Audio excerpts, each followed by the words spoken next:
مخدوم آباد کی پچل پری۔ وقت آج سے 100 سال پہلے۔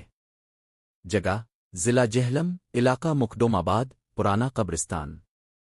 ابتدا خاموشیاں جو کچھ کہتی تھیں۔ آج سے 100 سال پہلے جہلم کے علاقے مخدوم آباد میں ایک پرانا سنسان اور جھاڑیوں سے بھرا قبرستان ہوا کرتا تھا۔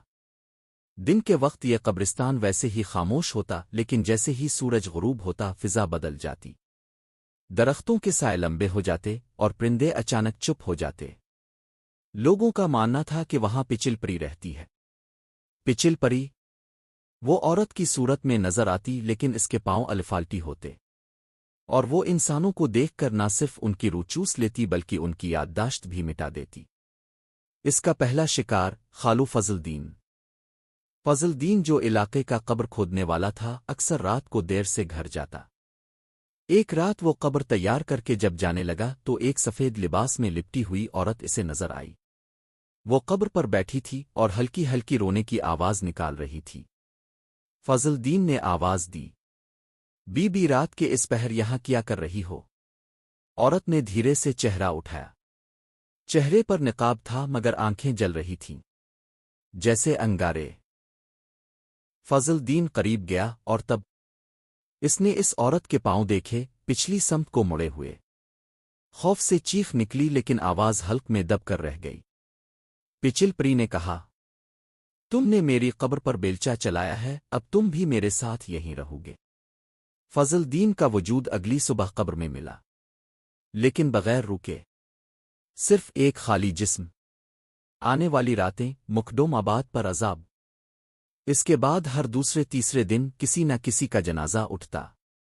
ہر لاش کا چہرہ نیلا، آنکھیں سفید اور پاؤں جلے ہوئے ہوتے۔ مولوی صاحب نے اعلان کیا، یہ قبرستان اب بند ہے، یہاں کوئی دفن نہ کیا جائے۔ لیکن جو رات کو گزرتا پچل پری کا شکار بن جاتا۔ پچل پری کی حقیقت ایک پرانا انتقام۔ بزرگوں نے بتایا کہ 100 سال پہلے ایک لڑکی ظرفا ہے کو اس کے سسرال والوں نے جہیز نہ لانے پر زندہ جلا کر قبرستان میں پھینک دیا تھا۔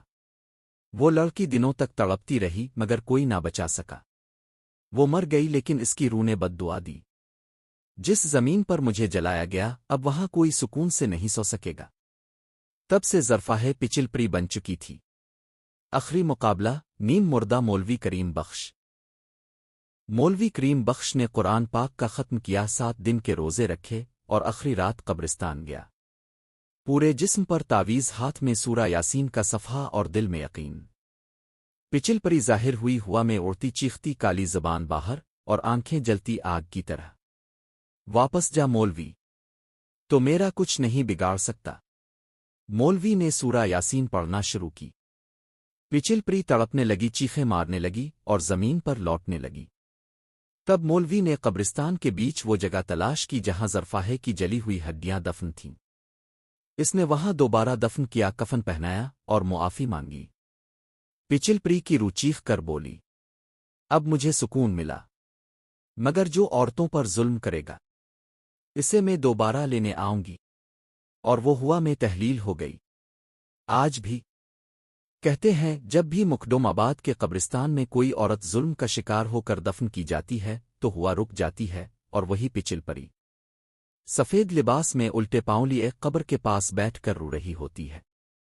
اگر تم نے کبھی اس کی آہ سن لی تو بچ نہ سکو گے۔ نوٹ: یہ کہانی صرف خوفناک نہیں، عبرت آموز بھی ہے۔ جو لوگ عورتوں پر ظلم کرتے ہیں ان کے لیے پچل پری آج بھی زندہ ہے۔